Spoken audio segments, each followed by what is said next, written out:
Alhamdulillah nahmadu wa nasta'inu wa nastaghfiruh wa na'udzu billahi min shururi anfusina wa sayyiati a'malina may yahdihillahu fala mudilla lahu wa may yudlil fala hadiyalah. Asyhadu an la ilaha illallah wahdahu la syarika lah wa asyhadu anna Muhammadan abduhu wa rasuluhu la nabiyya ba'dah. Alhamdulillahirabbil alamin, puji syukur senantiasa kita aturkan kepada Allah Subhanahu wa ta'ala yang telah membimbing kita, memberikan nikmat kita yang begitu luar biasa sehingga kita masih dipertemukan hari ini dengan bulan Ramadan yang penuh barokah dan bulan mulia ini. Mudah-mudahan nikmat Allah Subhanahu wa ta'ala ini bisa kita manfaatkan dengan sebaik-baiknya dalam rangka kita bertakarub, bertakwa, beriman kepada Allah dan berusaha dengan sebaik-baiknya memperbaiki diri kita, masyarakat kita. Salawat dan salam kita aturkan kepada junjungan kita Rasulullah Muhammad Sallallahu Alaihi Wasallam, Nabi yang telah diutus kepada kita semuanya untuk menyempurnakan akhlak kita, menyempurnakan din kita. Mudah-mudahan aktivitas kita pagi hari ini merupakan salah satu bagian dari ikhtiar untuk senantiasa meneladani, mencontoh keteladanan yang oleh Rasulullah contohkan kepada kita. Baik Bapak Ibu, Sivitas Akademika Universitas Muhammadiyah Surakarta, serta pemirsa TVmu yang berbahagia dimanapun berada, mengawali aktivitas kajian online Masjid Tarjih ini, kita mulai bersama-sama dengan bacaan basmalah. Bismillahirrahmanirrahim. Bapak Ibu berbahagia, pada hari ini, kesempatan pagi ini mengambil tema zakat fitri dan juga tentang sholat id. Alhamdulillah sebentar lagi, 12 hari lagi kita akan menyelesaikan Ramadan ini, dan aktivitas ibadah kita tidak lepas Ramadan itu adalah dengan mengeluarkan zakat fitri dan juga diakhiri dengan sholat id. Maka sangat tepat sekali pada pagi hari ini kita bersama-sama mengkaji tuntunan Majelis Tarjih bagaimana kita anggota Muhammadiyah untuk melaksanakan zakat fitri, mempersiapkan zakat fitri dan juga mempersiapkan sholat id. Ini nanti dengan sebaik-baiknya sesuai dengan yang dicontohkan oleh Rasulullah Muhammad Sallallahu Alaihi Wasallam. Baik, agar kajian pada pagi ini bisa optimal, maksimal, ada waktu kurang lebih 1 jam ke depan. Jadi kami mohon Dr. Samsul Hidayat untuk bisa menyampaikan kurang lebih 45 menit materi, dan Bapak Ibu bisa menyimak dengan sebaik-baiknya, dan kemudian nanti jika ada yang perlu disampaikan, diperjelas, bisa bertanya melalui kolom chat maupun bisa raise hand. Baik, Bapak Ibu yang bahagia, selamat mengikuti acara kajian online pada pagi ini, dan kami persilakan Ustaz Dr. Samsul Hidayat untuk memulai. Terima kasih. Bismillahirrahmanirrahim. Assalamualaikum warahmatullahi wabarakatuh. Waalaikumsalam warahmatullahi wabarakatuh. Innal hamdalillah nahmaduhu wa nasta'inuhu wa nastaghfiruh wa na'udzu billahi min shururi anfusina wa sayyiati a'malina. May yahdihillahu fala mudilla lahu wa may yudlil fala hadiya lahu. Asyhadu an la ilaha illallah wahdahu la syarika lah wa asyhadu anna Muhammadan abduhu wa rasuluh la nabiyya wa la rasula ba'dah. A'udzu billahi minasyaitonir rajim. Ya ayyuhalladzina amanu taqullaha haqqa tuqatih wa la tamutunna illa wa antum muslimun. Para jamaah kajian tarjih online Sivitas Akademika Universitas Muhammadiyah Surakarta, dan para pemirsa TV-Mu yang dirahmati Allah Ta'ala. Alhamdulillah, marilah kita panjatkan puji syukur kepada Allah Subhanahu wa Ta'ala. Pada pagi ini kita diperkenankan untuk bertemu kembali bersilaturahim, sekaligus bersama-sama kita mengkaji fatwa-fatwa majelis tarjih ataupun tuntunan majelis tarjih berkaitan dengan Ramadan, Idul Fitri, karena ini sudah berada di penghujung 10 hari kedua, hampir memasuki 10 hari yang terakhir. Dan di 10 hari yang terakhir itu kita disunahkan, ya, dicontohkan oleh Nabi untuk meningkatkan secara kualitas dan kuantitas ibadah kita. Kalau bahasanya Aisyah radhiyallahu anha menggambarkan Nabi di 10 hari terakhir itu, sadda mi'zarahu wa ahya lailahu wa aiqadha ahlahu. Jadi Rasulullah apabila memasuki 10 hari terakhir, karena Rasulullah SAW idza dakhala al-ashra al-awakhir sadda mi'zarahu wa ahya lailahu wa aiqadha ahlahu. Jadi sadda mi'zarahu itu apa bahasanya? Mengencangkan sarungnya, mengencangkan ikat pinggang, mengencangkan sarungnya, itu artinya semangatnya ditingkatkan untuk menyempurnakan ibadah Ramadan di 10 hari yang terakhir. Kita 2 hari lagi atau 1 hari lagi masuk 10 hari terakhir. Kemudian kita selenggarakan juga iktikaf yang tata caranya, kaifiyahnya sudah kita sampaikan pada kajian yang lalu, ya. Untuk iktikaf Ramadan 10 hari terakhir, bagi yang mampu laksanakan 24 jam kali 10 hari. Berarti pokoknya kita 10 hari itu siang malam berada di masjid, itu namanya iktikaf.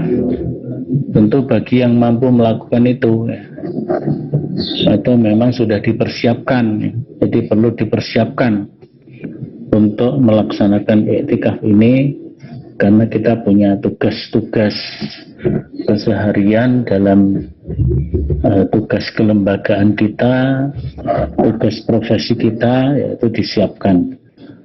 Kalau dari 365 hari dalam 1 tahun, kita menyisihkan 10 hari untuk off dari segala aktivitas, ya. Off segala dari aktivitas, kemudian kita fokuskan ke i'tikaf di masjid. Insya Allah kalau disiapkan itu bisa. Tapi memang bagi yang tidak bisa sama sekali, tidak ada cuti, ya, tidak ada cuti, tidak boleh meninggalkan tugas sama sekali, ya kita menggunakan i'tikaf yang ringan, mungkin setengah hari atau beberapa jam, kemudian kita keluar aktivitas, nanti ada waktu luang masuk masjid lagi, itu insya Allah bisa kita recording in progress. Cara-cara seperti itu. Itu yang sudah kita sampaikan pada pertemuan yang lalu. Monggo itu untuk meningkatkan 10 hari terakhir.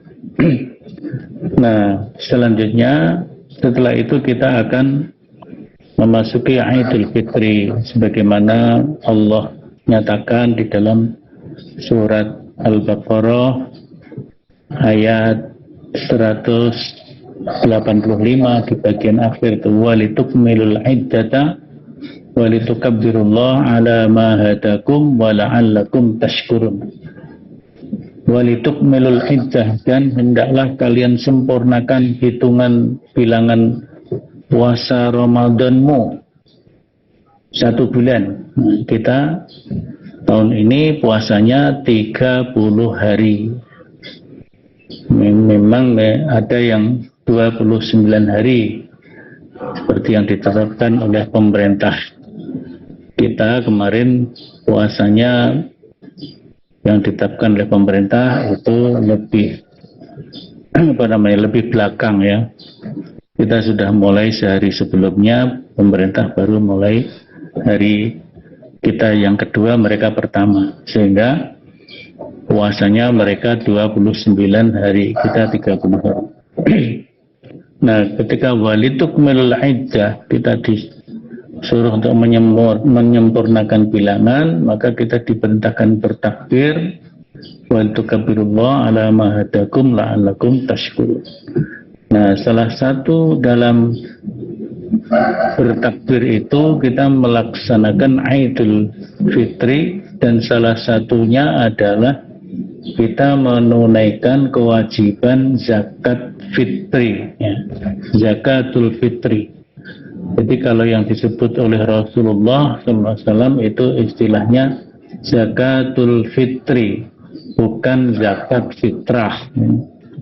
Bukan zakat fitrah, tapi zakatul fitri. Nah, zakat fitri ini diwajibkan kepada setiap muslim muslimah, tua muda dan anak kecil pada menjelang hari raya yang memiliki kelebihan makanan pokok.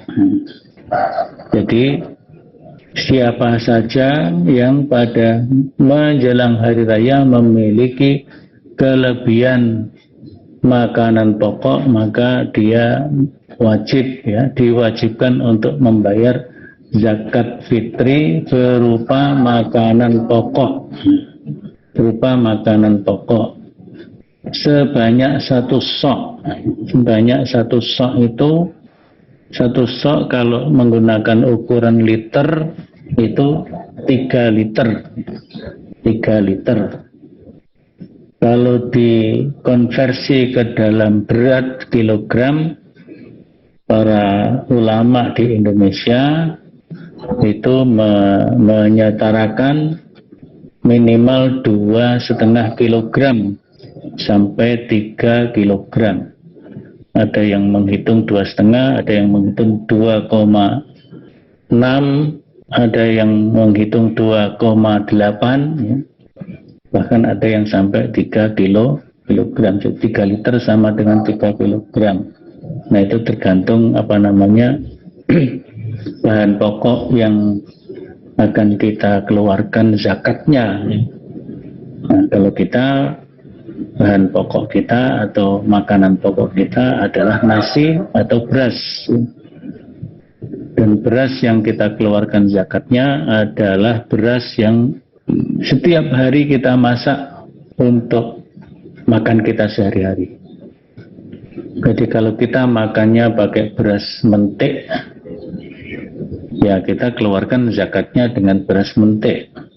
Kalau kita sehari-hari terbiasa dengan C4, ya, beras C4, ya, kita keluarkan zakatnya dengan beras C4.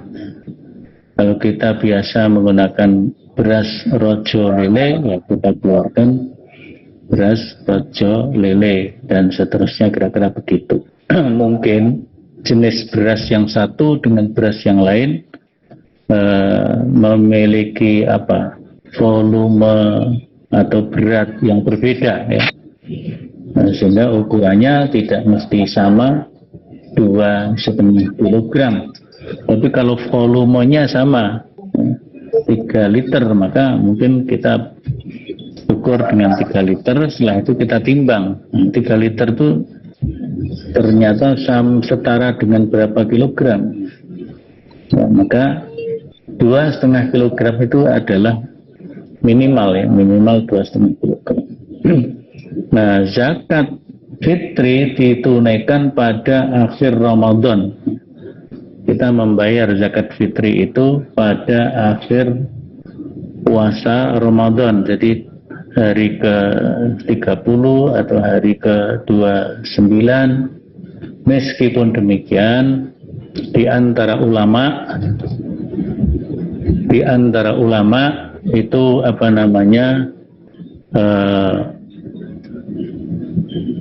ada yang membolehkan kita mulai membayar itu adalah di awal Ramadan. Pokoknya mulai Ramadan sudah boleh membayar. Terutama kalau memang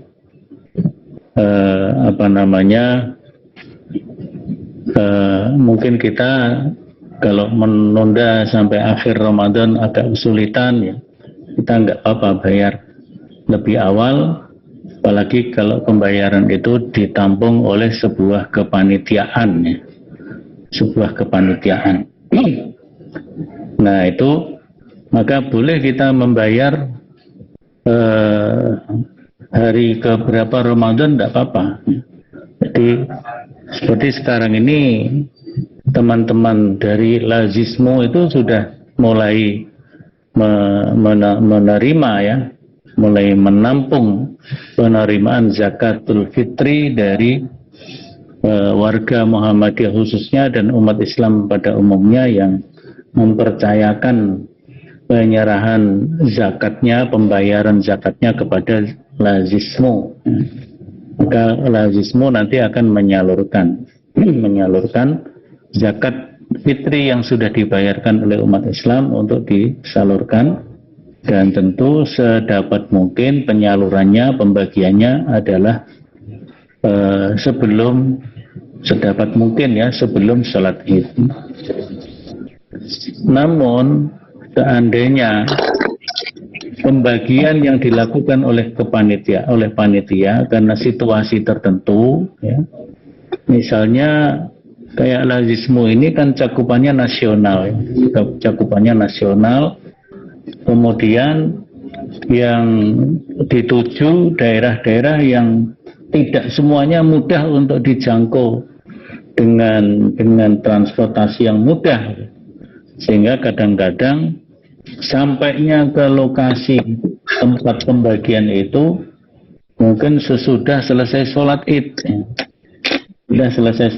Maka zakat yang sudah dibayarkan oleh seorang muslim, yang penting bayarnya adalah sebelum sholat.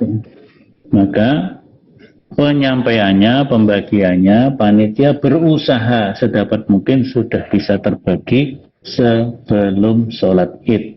Tapi seandainya, ya, tadi karena daerah-daerah tertentu ini kan harus disalurkan ke daerah mana yang jauh, yang tidak mudah transportasinya, sehingga sampai ke suatu tempat itu ternyata sudah selesai sholat Id, maka zakatnya insya Allah tetap sah. Karena dia sudah membayar sebelum sholat Id, ya.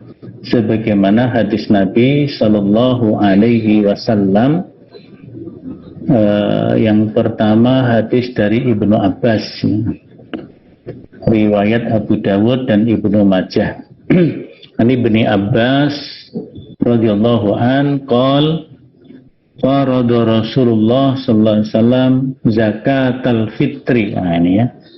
Jadi Ibnu Abbas menyatakan Rasulullah mewajibkan, farada Rasulullah mewajibkan untuk zakat fitri itu. Fungsi pertamanya adalah tuhratan lis-shaimi.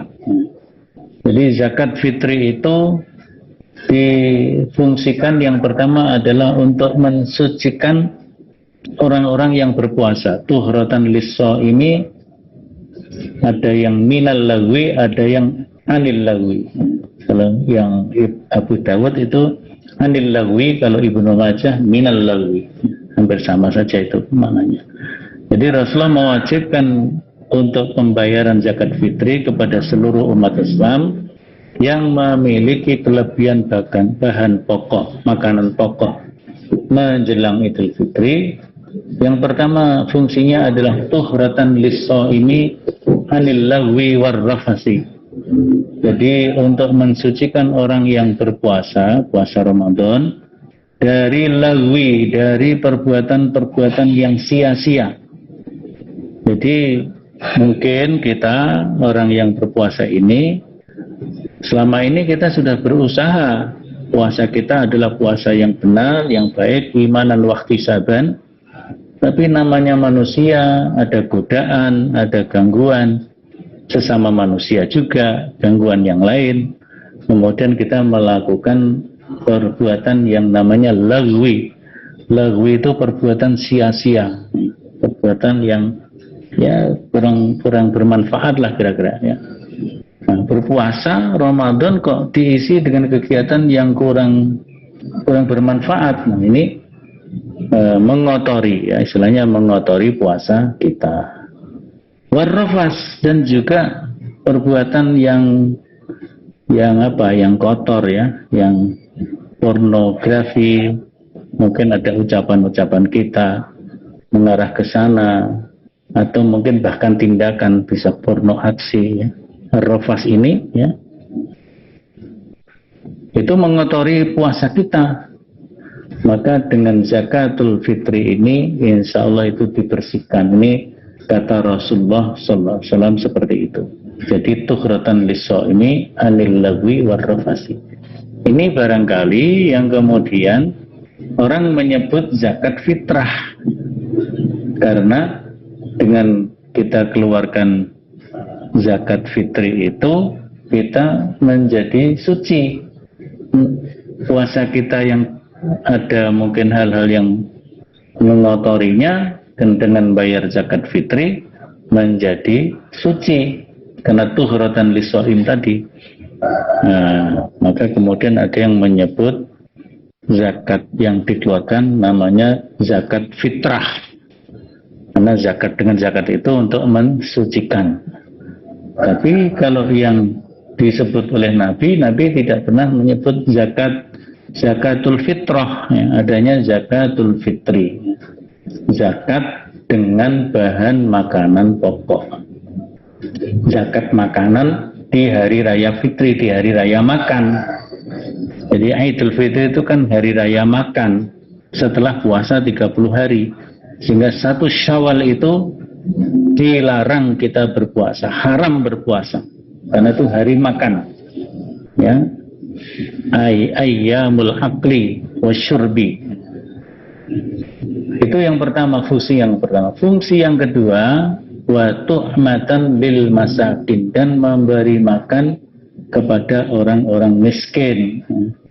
Jadi orang miskin kemarin sudah kita jelaskan atau beberapa waktu yang lalu, orang miskin itu adalah orang yang tidak punya penghasilan,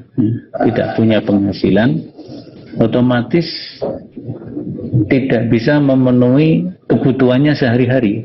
Itu kalau miskin itu ya. Jadi nggak punya penghasilan, maka otomatis dia tidak bisa memenuhi kebutuhannya sehari-hari, membutuhkan uluran orang lain. Kalau fakir itu orang yang masih punya penghasilan, tapi penghasilannya tidak mencukupi untuk kebutuhannya sehari. Biasanya zakatul fitri ini, meskipun di sini bahasanya adalah watuk matan lil masakin, tapi juga lil fuqara wal masakin. Anggap saja antara fakir dan miskin itu memiliki kesamaan, yaitu kesamaan tidak bisa memenuhi kebutuhan sehari-hari.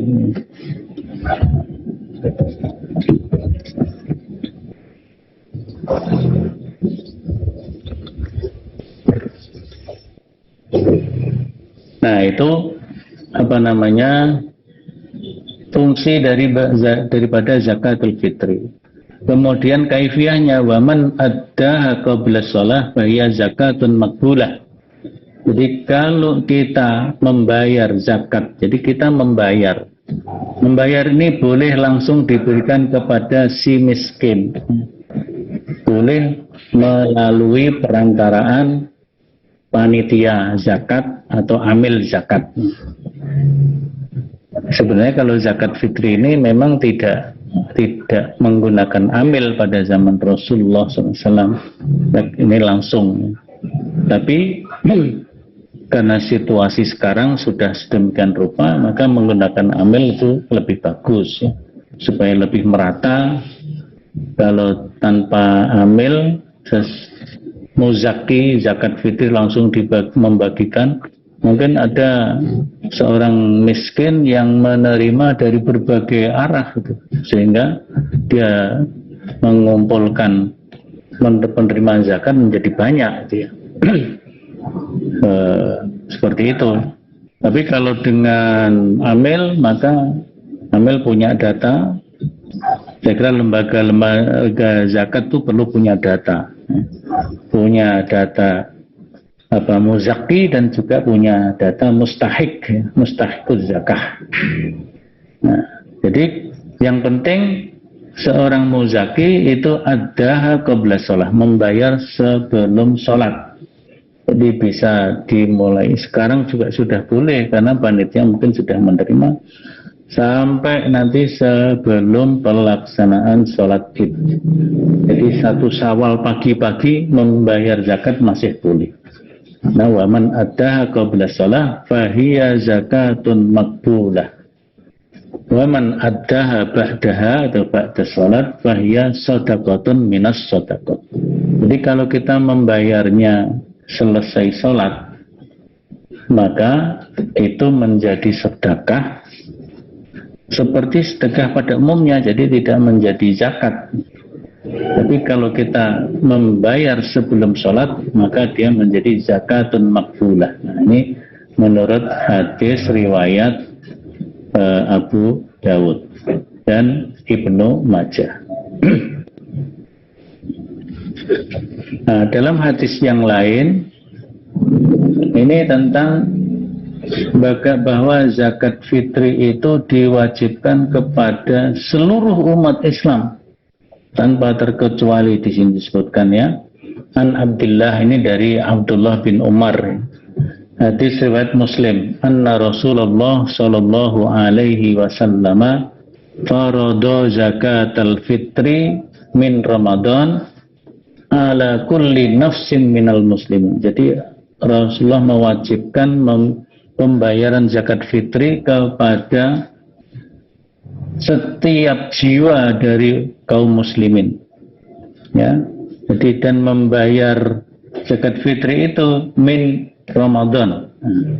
Nah, sehingga kata min Ramadan ini sering juga dipahami bahwa kita membayar zakat fitri itu bisa kita mulai begitu masuk Ramadan. Karena di sini disebutkan farada zakat al-fitri min Ramadan, dari bulan Ramadan. Ala kulli nafsin minal muslimin, pada setiap jiwa dari kaum muslimin, khurran, baik itu orang yang merdeka, seperti kita ini termasuk muslimin yang merdeka, au abdin, atau hamba sahaya, au rajulin, juga orang laki-laki, au imra'atin, atau orang perempuan, sogirin, yang masih kecil, au kabirin, atau yang sudah tua, so'an min tamrin au so'an min syair, dengan membayar 1 sok berupa tamar. Tamar itu adalah korma yang sudah matang, korma yang sudah, pokoknya korma yang matang ya, korma yang tua, kira-kira begitu. Kalau korma yang muda namanya rutab.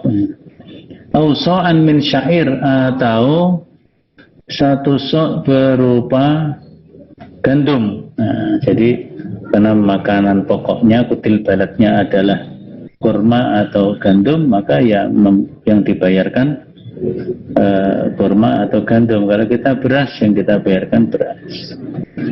Nah, bolehkah seorang membayar zakat fitri itu dengan uang? Nah, di sini memang terjadi khilafiyah di antara para ulama, ada yang membolehkan, ada yang tidak membolehkan.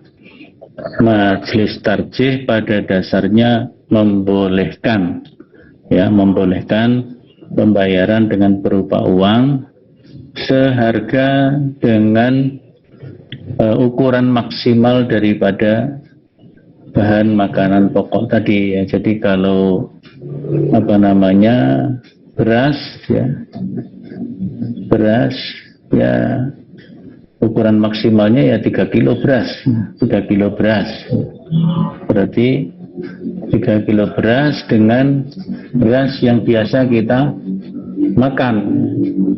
Kalau yang kita makan ini per kilonya berapa? 10.000 atau 8.000 atau 9.000 atau 11.000 atau 12.000, tergantung kebiasaan yang kita pakai, ya, yang kita konsumsi, maka itu yang kita bayarkan, dihargai dengan uang kita bayarkan. Nah, mungkin kan dengan uang ini juga relatif bisa memudahkan secara teknis, seperti kalau lazismu menerima uang, misalnya masyarakat Solo membayar kepada lazismu, kemudian diterima oleh lazismu akan, karena Solo dipandang cukup bahkan sudah berlebih gitu ya, kemudian disalurkan ke daerah-daerah terpencil, ya. Seperti di Papua, nanti di Jayapura, Arso 10, Arso 15, itu kan daerah-daerah yang sangat terpencil. Kemudian di Sulawesi Utara ada juga daerah-daerah seperti itu, Sulawesi Tengah gitu. Nah, itu kan kalau dengan uang tinggal ditransfer kepada lazismo yang ada di Jayapura, kemudian di Jayapura dikonversi dengan beras. Nah, dia bagi dengan beras atau yang lainnya, atau makanan pokok yang lainnya. Mungkin ada yang membagi dengan bentuk tepung sagu dan sebagainya gitu ya. Nah, ini tentang zakatul fitri, ya, zakatul fitri. Kepanitiaan kalau di tingkat cabang, ranting atau takmir masjid, ya itu biasanya ada panitia begitu, dan panitia ini juga biasanya kadang-kadang menyalurkan ke daerah yang lain yang membutuhkan. Nah, kalau yang sifatnya lokal begitu biasanya ya diselesaikan sebelum sholat Id, itu yang lebih utama. Tapi kalau sampai skopnya nasional, ya kadang-kadang karena skop nasional itu tidak semudah, ya. Kalau lokal ya bisa jadi bukan pembayarannya, pendistribusiannya sampai kepada fuqara wal masakin itu terjadi sesudah sholat Id. Nah, kalau sudah seperti itu, kita baca dalam fatwa tarjih itu, pada dasarnya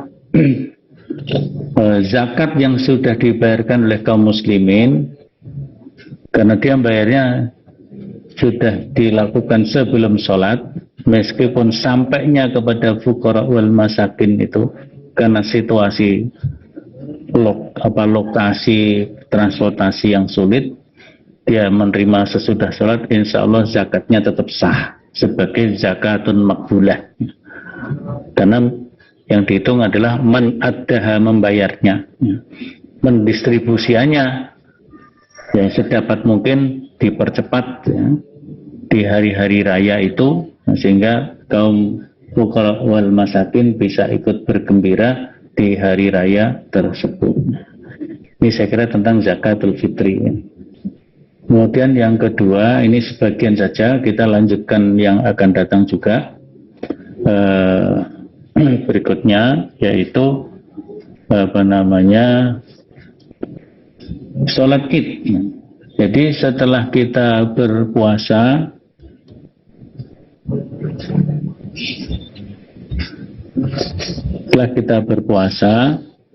itu kita melaksanakan Salat Id, walitukmilul iddata walitukabbirullah ala ma hadakum, tadi dalam surat Al-Baqarah 185. Kita laksanakan salat Id. Sunnahnya gimana? Sunnah dalam salat Idnya. Jadi yang pertama, ini ada perbedaan antara Idul Fitri dan Idul Adha.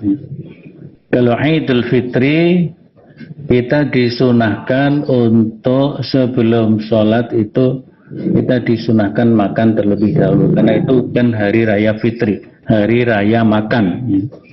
Hari raya Fitri adalah hari raya makan, sehingga pada hari itu diharamkan berpuasa. Maka kita disunahkan makan terlebih dahulu. Ya mungkin makan itu maksudnya mungkin cukup seteguk air ya boleh, mungkin sebutir kurma ya boleh, atau makan snack boleh ya. Kemudian kita berangkat menuju tempat sholat. Nah, baru itu mau makan yang lebih lagi nanti setelah sholat monggo ya. Tapi kalau sholat Idul Adha sebaliknya, kita sebelum sholat sebaiknya tidak makan terlebih dulu. Jadi kita berpuasa lebih dahulu. Makanya nanti setelah sholat Id itu kalau Idul Adha, sebelum sholat kita disunahkan untuk tidak makan terlebih dahulu, itu kalau Idul Adha. Kemudian takbirnya, walitukabbirullah, bertakbirnya untuk sholat Idul Fitri itu, ini ada khilafiyah di antara ulama. Yang pertama ada bertakbir ketika malam 1 Syawal. Jadi begitu tanggal 30 atau 29 Ramadan, besoknya 1 Syawal, maka kita bertakbir dimulai pada maghrib. Dimulai pada maghrib kita bertakbir, dan takbir yang dituntunkan oleh Rasulullah SAW berdasarkan hadis dari Ibnu Umar itu adalah Allahu Akbar, Allahu Akbar, La ilaha illallah, Allahu Akbar, Allahu Akbar, walillahil hamd. Jadi Allahu Akbarnya itu 2 kali, kemudian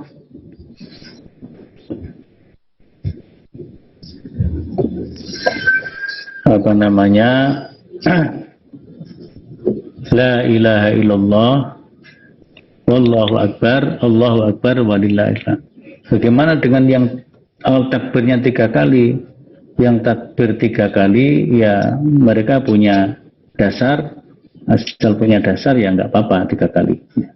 Jadi 2 kali atau 3 kali, yang penting punya dasarnya.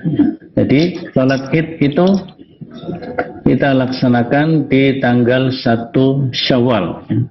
Tanggal 1 Syawal pagi, waktu sholat Id adalah sama dengan waktu sholat duha. Sama dengan waktu sholat duha. Maka dimulai awal waktu duha. Dapat mungkin dimulai awal waktu duha. Kalau sekarang ya kurang lebih jam 6:15 atau 6:20 atau 6:30 juga boleh, jam 7 juga boleh. Ya nanti kalau terlalu siang nanti terlalu panas ya. Maka kita laksanakan di awal waktu duha. Awal waktu duha itu sholat Idnya.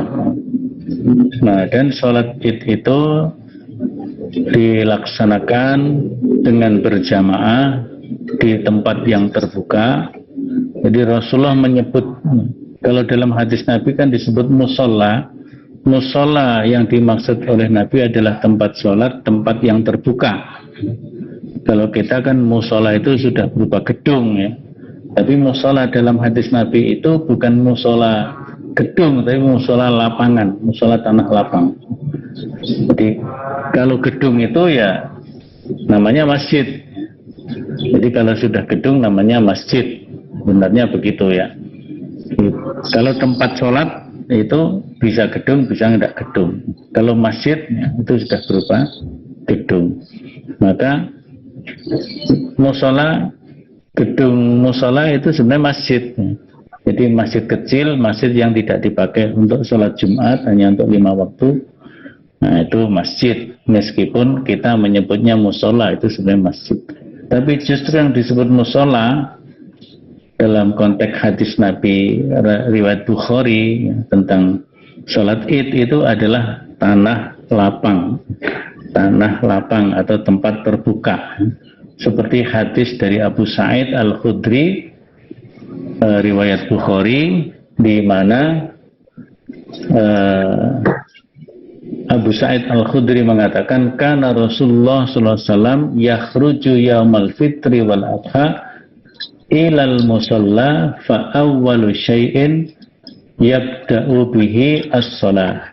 Jadi Abu Sa'id Al-Khudri mengatakan Nabi sallallahu alaihi wasallam selalu keluar pada hari Idul Fitri atau Idul Adha menuju lapangan, musalla yang di lapangan, dan hal yang pertama beliau lakukan adalah sholat. Jadi dalam sholat id, baik Idul Fitri, Idul Adha, kita berangkat dengan bertakbir, ya, bertakbir. Ya. Tadi saya ulang, kalau sholat id takbirannya dimulai pada maghrib malam 1 Syawal. Ini pendapat yang pertama. Pendapat yang kedua, mulai pada subuh takbirannya, pada subuh 1 Syawal. Ya. Sampai kita menuju tempat sholat dan berhenti, begitu kita sholat berhenti takbirnya. Ya. Itu takbir Idul Fitri. Tapi kalau Idul Adha, takbirannya nanti dimulai subuh pada hari Arafah. Bagi orang yang tidak sedang haji, subuh hari Arafah sudah mulai bertakbir dan nanti berakhir sampai hari Tasyrik yang terakhir di waktu ashar. Itu kalau Idul Adha. Nah, Idul Fitri kita takbirannya hanya sehari saja, mulai maghrib sampai kita laksanakan sholat Idul Fitri, atau mulai pada subuh sampai pelaksanaan sholat Idul Fitri. Nah, kita laksanakan sholat terlebih dahulu, baru khutbah. Khutbahnya sesudah sholat, bukan khutbah sebelum sholat seperti sholat Jumat.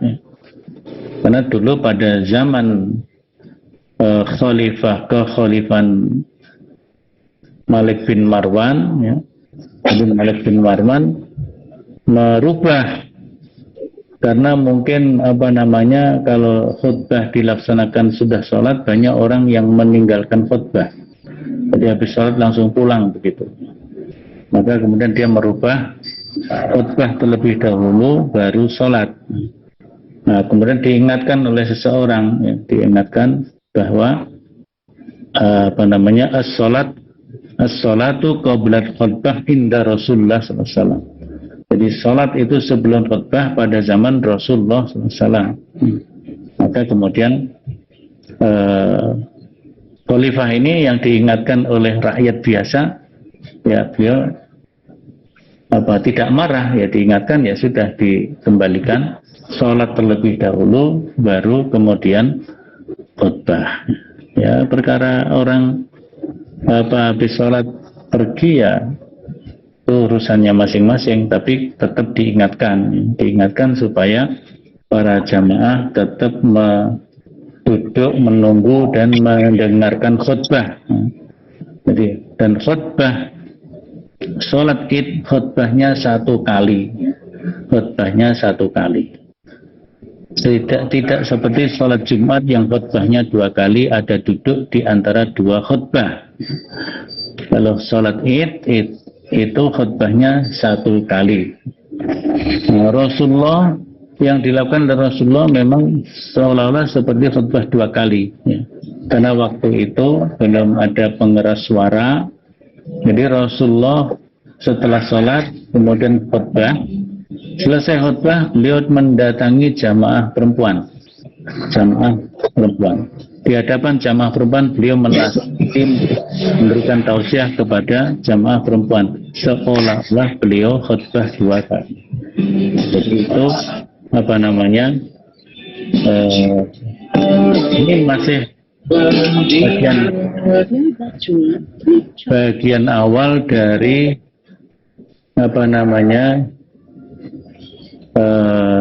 sholat id ya. Insya Allah masih kita lanjutkan pada pertemuan yang akan datang, hal-hal yang berkaitan dengan Idul Fitri, sholat idnya, takbirnya, dan juga mungkin persoalan halal bihalal atau syawalan. Jadi saya kira itu yang dapat saya sampaikan pada kesempatan ini. Kita masih lanjutkan pada pertemuan yang akan datang insya Allah. Saya kembalikan kepada Pak Agung. Masih ada waktu kurang lebih 4 jam. Assalamualaikum warahmatullahi wabarakatuh. Waalaikumsalam warahmatullahi wabarakatuh. Jazakallahu khairan Ustaz Samsul yang telah menyampaikan materi tentang zakat fitri dan sholat id. Ya, meskipun ini masih untuk materi yang pertama, nanti akan kita lanjutkan di sesi pekan yang akan datang. Ada beberapa pertanyaan lewat chat, tetapi ini sudah ada yang resen. Ada 2 orang, Bu Siti Nurina dan Bu Genta. Baik, saya beri waktu Bu Siti Nurina untuk bisa menyampaikan pertanyaan kepada Ustaz Samsul. Bu Nurina. Silakan Bu Nurina. Oke, mungkin belum. Bu Genta, kalau sudah siap. Sepertinya mungkin belum siap. Oke, saat ini sebenarnya di kolom chat juga banyak sekali pertanyaan. Ya, banyak itu. Ya, coba kita bacakan. Yang pertama dari Pak Wahyu Indradi. Kalau ada zakat yang belum sempat didiskusikan sampai sesudah sholat id, tapi saat pengumpulannya sebelum sholat id, apakah bisa dianggap zakat fitrah atau sedekah biasa? Lalu akan dibagikan lagi, artinya ya karena tadi sebenarnya sudah dijelaskan oleh Ustaz Samsul. Ya, saya kira sudah saya jelaskan itu pertanyaannya. Ya gitu Pak Wahyu sudah dijelaskan di awal tadi. Pak Yudi, bagaimana proses pembayaran zakat mal atau profesi? Apakah boleh jadi satu dengan zakat fitrah? Semua berupa uang, bukan makanan pokok. Enggak, Ustaz. Tadi meskipun secara uang tadi majelis juga memperbolehkan zakat fitri itu. Jadi zakat mal itu sebaiknya disendirikan. Zakat mal sendiri, zakat fitri sendiri, kan itu peruntukannya beda ya.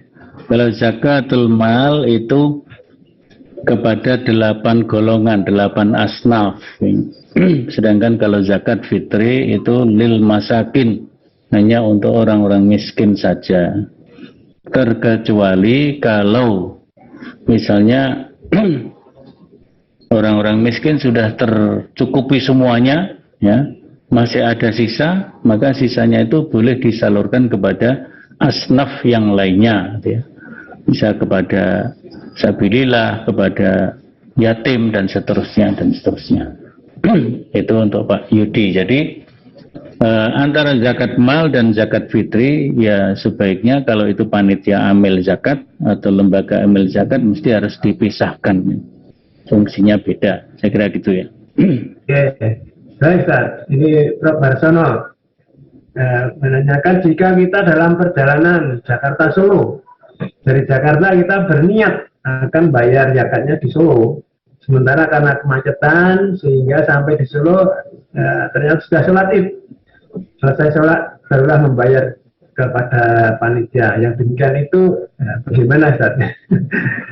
Ya, kalau itu karena muzaki membayar sesudah sholat id, maka tidak berlaku lagi sebagai zakat fitri, tapi menjadi sedekah sebagaimana sedekah pada umumnya.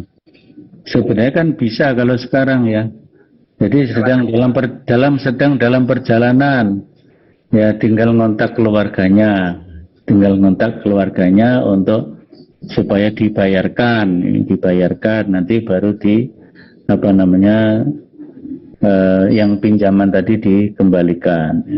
Jadi boleh juga sementara dibayarkan oleh saudaranya, keluarganya atau temannya gitu ya. Kalau terjadi seperti itu ya. Jadi boleh dibayarkan oleh orang lain terlebih dahulu supaya memenuhi pembayarannya sebelum sholat Id. Wallahu a'lam. Dan juga mungkin lewat online ya, membayar ke panitia zakat lewat online juga bisa ya. Ya, kira-kira seperti itu. Oke, kemudian berikutnya dari Pak Soleh Amini tentang ya, tradisi lokal.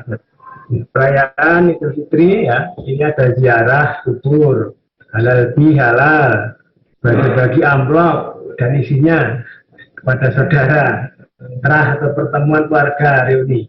Bagaimana ini pandangan ya, Majelis Tarjih terhadap ya hal-hal tradisi tersebut, Pak? Ya, yang pertama ziarah kubur.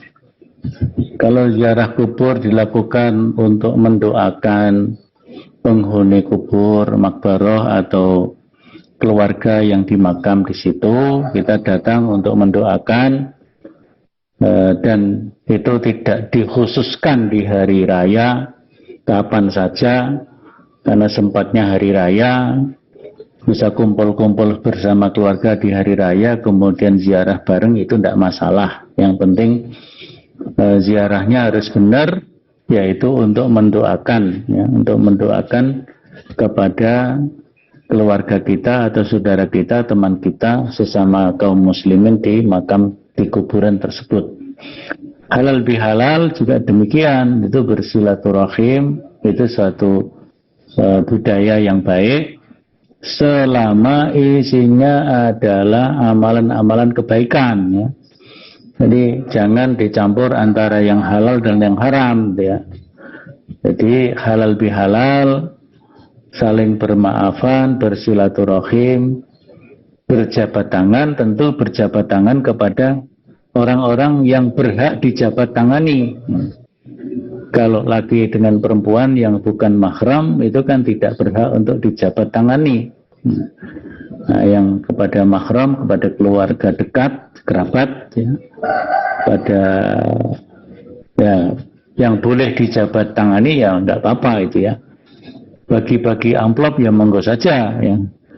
Ada terah-terahan atau ahlenan pertemuan keluarga, apalagi kalau pertemuan itu dalam rangka menguatkan akidah satu sama lain supaya tidak mudah terganggu, ya, untuk melindungi akidah keluarga lah kita supaya tetap dalam iman Islam, insya Allah itu satu kebaikan. Jadi itu tradisi, itu ada tradisi adat yang baik. Kalau yang baik tidak bertentangan dengan syariat, dengan akhlak, dengan akidah, ya nggak apa-apa kita laksanakan. Itu menjadi al-adatu muhakkamah. Adat istiadat itu bisa menjadi hukum kalau dia tidak bertentangan dengan hukum-hukum syar'i atau akidah dan sebagainya. Oke, terima kasih, Ustaz. Ini masih ada lagi dari Bu Rosela. Tentang jika suami istri telah bercerai dan masing-masing telah menikah lagi, siapa yang bertanggung jawab membayarkan zakat untuk anak-anak mereka? Nah, itu pertanyaan pertama. Yang kedua, jika bercerai istri belum menikah lagi, pembayaran zakat anak-anak mereka menjadi tanggung jawab siapa? Pertanyaan ada 4. Yang ketiga, jika istri dalam berkeluarga, istri penghasilan lebih banyak, lebih unggul, suami tidak bekerja, apakah menjadi tanggung jawab istri dalam membayar zakat anak-anaknya? Sekaligus. Yang terakhir, pertanyaan keempat. Seorang ibu sudah sepuh, tapi masih aktif berdagang. Si ibu tidak punya suami karena sudah meninggal. Anak-anak ibu sukses. Siapa yang akan membayar zakat si ibu? Ya, terima kasih. Ya, jadi kalau seseorang mampu membayar zakat untuk dirinya sendiri, tidak apa-apa itu ya. Tapi yang berkewajiban membayar bagi orang-orang yang tidak mampu, yang artinya orang yang tidak punya kemampuan hari itu untuk membayar, maka penanggung jawabnya, jadi kepala keluarganya. Jadi seorang kepala keluarga menanggung seluruh anggota keluarganya untuk membayar zakatnya, zakat fitrinya, termasuk batih. Batih itu orang yang ikut dengan dia yang bukan keluarganya, gitu ya. Mungkin batih itu bisa pekerja atau buruh barangkali, atau orang yang ngawulo saja, ngawulo ya. Ngawulo di situ kan, kalau dulu banyak itu orang yang pokoknya sudah ikut kepada seseorang, dia bekerja tidak dibayar tapi ya makan seperti keluarga lah, kira-kira begitu. Banyak dulu yang seperti itu, bahkan sampai turun temurun gitu ya. Nah, yang seperti itu maka yang wajib membayarkan zakat fitrinya adalah kepala keluarga. Nah, kalau tadi ada orang yang sudah bercerai, siapa yang bayar? Yes. Kalau anak-anak ya dibayar oleh bapaknya, ya, oleh ayahnya, ya, oleh bapaknya. Nah, tapi kalau anak-anak itu kemudian sudah mandiri, bisa menzakati dirinya sendiri, apalagi kalau orang tuanya yang bercerai tadi kawin dengan orang lain kemudian nggak mikir anaknya, ya anaknya mampu bayar sendiri, ya bayar sendiri, tidak apa-apa. Tapi kalau nggak mampu, ya anak itu ikut siapa? Ikut siapa? Ikut ibu atau ikut ayah? Ikut ibu berarti ibunya yang membayarkan.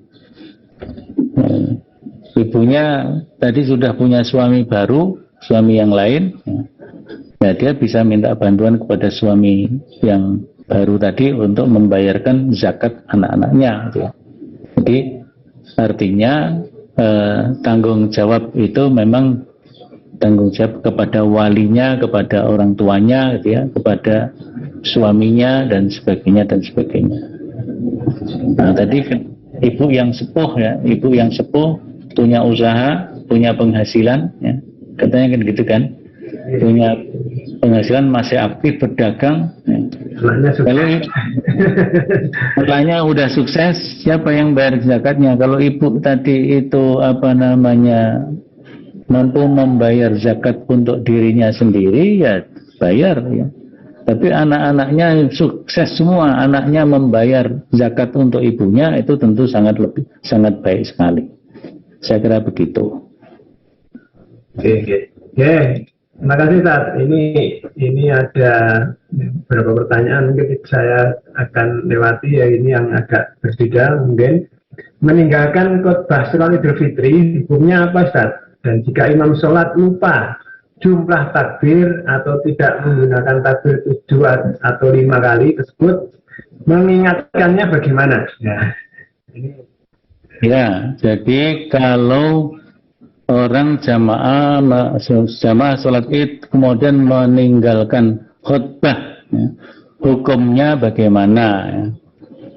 Kalau dia meninggalkan khutbah tanpa alasan yang jelas, ya, tentu hukumnya adalah makruh, ya, sesuatu yang dibenci, tidak disukai oleh Rasulullah Sallallahu Alaihi Wasallam. Karena ini melaksanakan sunnah Rasul, berarti kan dia meninggalkan sunnah Rasul. Sunnahnya sholat itu mendengarkan khutbah. Jadi sholat itu melaksanakan sholat id dan sekaligus mendengarkan khutbah. Bahkan perempuan-perempuan yang sedang haid, ya, anak-anak perempuan yang sedang haid pun dikerahkan. Nabi menyuruh agar anak-anak perempuan yang sedang haid, anak-anak perempuan yang sedang dipingit-pingitan, semuanya dikeluarkan menuju tanah lapang. Sedangkan yang sedang haid supaya tidak menyatu dengan jamaah yang sholat, jadi disendirikan gitu. Itu datang untuk apa? Datang untuk mendengarkan khutbah, supaya bisa mendengarkan khutbah Idul Fitri atau Idul Adha, dan juga untuk menunjukkan syiar, ya, menunjukkan syiar. Jadi ya kalau tidak punya alasan, tapi kalau punya alasan yang kuat untuk meninggalkan, ya nggak apa-apa, ya. Insya Allah dimakfu. Kalau imam lupa takbir 7-5 itu, ya, ya diingatkan dengan subhanallah sama ya, mengingatkan itu. Tapi seandainya seorang imam itu sudah diingatkan kemudian mungkin tidak mendengar atau apa, kadang-kadang kan apa, imam itu karena terlalu fokus ke ini, ada peringatan itu enggak dengar. Saya juga pernah seperti itu. Kebetulan saya waktu itu khutbah di satu tempat di daerah Klaten. Malamnya saya semalaman sakit perut ya, sakit perut ya. Tapi pagi alhamdulillah masih bisa berangkat meskipun ya masih menahan sakit perut itu, sehingga saya lupa tidak takbir 7 dan 5 itu, terutama rakaat yang kedua lupa tidak takbir 5 kali. Sudah katanya sudah ada yang mengingatkan tapi saya tidak mendengar sama sekali. Ya tadi karena fokus perut sakit itu ya, sehingga tidak mendengar peringatan itu. Insya Allah sholatnya tetap sah. Jadi kalau sholat kemudian apa namanya sholat id, harusnya ada sunnah takbir 7 dan 5, kemudian kok lupa, itu sholatnya tetap sah. Masih ada waktunya sudah habis ternyata. Masih banyak pertanyaan ya. Baik Bapak Ibu yang berbahagia, insya Allah untuk sesi yang kedua pekan depan kita melanjutkan. Ya, insya Allah pekan depan masih lanjutan. Oke. Baik, nanti barangkali untuk pertanyaan-pertanyaan yang belum sempat terjawab karena waktu, nanti bisa ditanyakan lagi di pekan depan. Dan jika mungkin anak pertanyaan yang hampir mirip-mirip dengan yang lainnya dan tadi sudah beberapa kali dijelaskan Ustaz, terima kasih. Baik Bapak Ibu bahagia, karena waktulah untuk perjumpaan kajian online Majelis ini berakhir, dan terima kasih atas kehadiran dan partisipasi dari Bapak Ibu semuanya, Sivitas Akademina UMS dan pemirsa TVmu. Mudah-mudahan ini sebagai bekal kita di Ramadan ini untuk bersama-sama kita nanti ya melaksanakan zakat fitri dan juga melaksanakan sholat id yang barangkali kita sebagian besar menjadi panitia ya, jadi panitia dalam kegiatan di akhir Ramadan itu. Terima kasih Pak Samsul telah memberikan pencerahan bagi semuanya. Kita akhiri pertemuan pagi ini dengan sama-sama membaca hamdalah. Alhamdulillahirrahmanirrahim. Dan beri kekuatan dan kesehatan sampai akhir Ramadan. Amin. Assalamualaikum warahmatullahi wabarakatuh. Waalaikumsalam warahmatullahi wabarakatuh.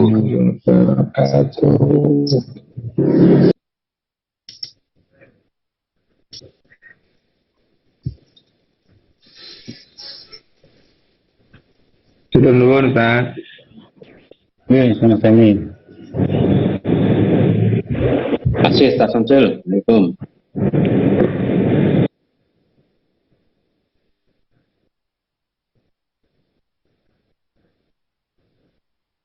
Recording stopped.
Itu ya dengan